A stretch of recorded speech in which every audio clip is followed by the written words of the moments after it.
Welcome to the second installment of the Ithaca College Opera Alumni Interview Series. Today, my co-host Lindsay and I are so excited to interview Zachary James. Zach graduated from Ithaca College in 2005 and has gone on to do many things, from originating the role of Lurch in The Addams Family on Broadway, co-founding Opera Ithaca in 2014, and playing the role of Amenhotep III in Philip Glass's Akhenaten, which premiered at the Metropolitan Opera in 2019. We hope you enjoy.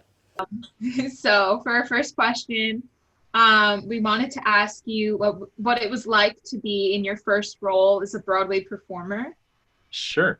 Yeah, it was really terrific. It was a long process. I did 2 years of developmental workshops for the show. So by the time we opened in New York, we had done those 2 years of work, in the developmental process and also an out-of-town tryout in Chicago. So it was extremely exciting and also was a very long journey. So in a way, like the knowing it was coming had set in for like the 2 years in advance leading up to it, but still really cool. And then I did the show for 2 years, which was also really exciting. And also, doing a show 8 times a week is really crazy. Thank you, Zach. Our next question is, what performance spoke to you the most and connected to you?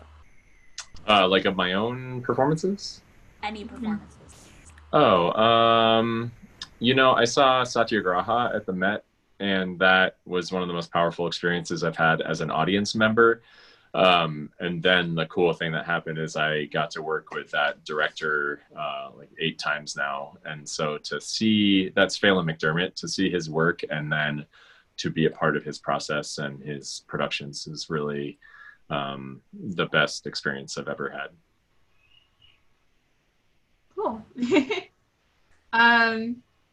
So how do you think that your experiences being at Ithaca have impacted the way you study roles and develop roles now? Sure. Ithaca, it's not a conservatory program, but like feels like it because of the, the long days and the work you put in. And I was a transfer student, so I came in with all of my, academics out of the way. So like I was just doing theater and music and dance like 8 a.m. till midnight every day. So I learned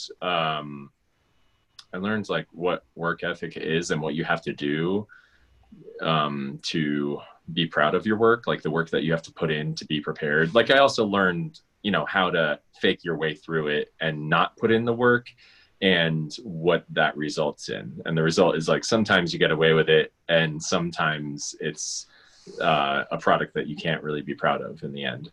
So having that trial and error period and that kind of like safe place to experiment was really cool, because once you're out in the world, like there are no safe experimental days. It's just like every day is an audition, literally. Even when you have the job, like you're still auditioning for your next job at that job. So that was a big part of my learning process there. And then just finding the right collaborators.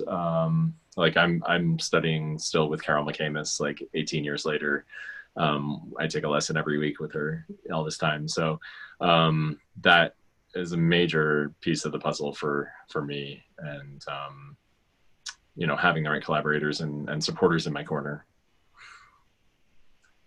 Yes, as a fellow Carol McCamus studio member, I appreciate Heck yeah. so much and miss her very much. Yeah. So my next question is, who is your biggest inspiration? Sure. Gosh. I mean, so Philip Glass was my hero, my musical hero for many, many years. And then it was really trippy to have the chance to work with him, collaborate with him. And like, he wrote a role for me, so that was really incredible. And, I've met a lot of my heroes and sometimes they disappoint you. That's just the truth. Like you peel back the layer and you're like, oh, you're a terrible person. You're just a great artist, So to have people to look up to that then turn out to be incredible human beings as well is really a meaningful experience. But I don't know, that question, it's kind of similar to like, what's my dream role? And I always say something that hasn't been written yet, because the possibility of what's to come is so much more exciting than what we have already. So for me, to think of an artist who surpasses everything we've had so far and does something truly um, incredible that changes the world, that I'm inspired to think that those individuals are yet to come. But I look outside of classical music for my, biggest inspirations, like an artist like Lizzo, who puts herself out there truly as she is and says like, this is who I really am, take it or leave it.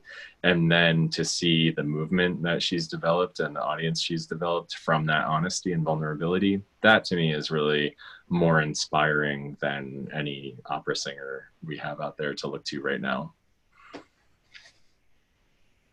Wow, yeah, thanks. So we have last question. Sure. We wanted to ask you if you had any advice for the young artists looking to go into this career path. Yeah. So something I learned like very late in my journey was kind of what I was just saying about Lizzo, like how when you're truly yourself and allow yourself to be vulnerable and seen and known, that's when things really started to happen for me. Because I came from musical theater and do like TV and all these other things. Opera, when I got into it full time, felt like this thing on a pedestal, this like formal thing with a traditional audience, and like you had to craft yourself into this thing to fit into that world. So I was going to my auditions like wearing suits and being like, hello, my name is, and singing the Mozart aria. And it took me a couple of years to realize like, oh, that's actually not me at all. And what would happen as an experiment if I was truly myself in this audition setting? So I started wearing jeans. I started talking to people behind the table like they were just fellow human beings.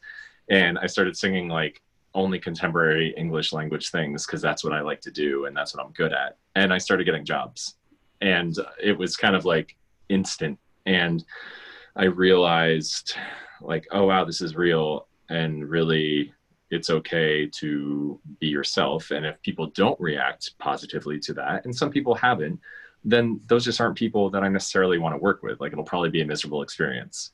So by being myself and putting out things I'm truly proud of and an image I'm truly proud of, it attracts the collaborators that are actually really exciting for me to work with. And there's just nothing wrong with that. And opera has such a huge problem in that only 5% of the United States has experienced an opera ever.